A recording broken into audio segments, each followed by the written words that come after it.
Okay, so this question says that a bottlenose dolphin jumps out of the water. So I've already graphed the equation given here. So we're assuming that the dolphin was here at its starting point of 0, and we're assuming that because there is no c value here, so we know that that was the y-intercept. So we have a dolphin that starts here at 0, and it jumped all the way to, let's see, 1, 2, 3, 4, 5, 6, 7, 8, 9, 10. It jumped 10 units. So after reading the question, the path the dolphin traveled can be modeled by the equation, which I've already graphed, where h represents the height and of the dolphin, and d represents the horizontal distance.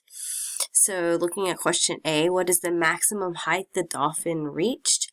What we need to do is find the highest point here, okay, so we're going to hit second trace, and because we're looking for the highest point, we're going to hit 4 maximum.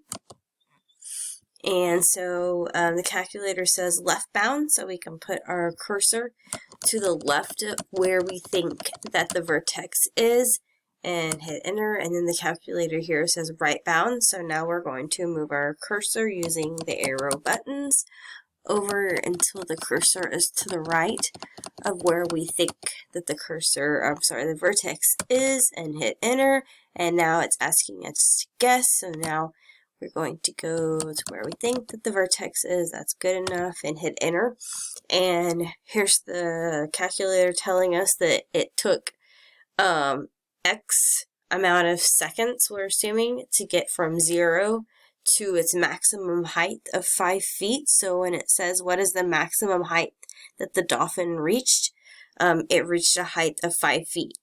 And the second part of the question says, how far did the dolphin jump? So we need to know that it went from here to here, and we can count 10 units, but sometimes it's really hard to see exactly. So you can do one of two things. You can find this 0 here and make sure that it's 0, but this one is for sure going to be 0 because our equation didn't have a y-intercept, therefore it started at 0. Or you can just go to your table of values and see that when x is 0, so whenever the time that they started was 0, and then at the end here, when it went back down to 0, so when it was one of our solutions, was 10. So how far did the dolphin jump? 10 feet.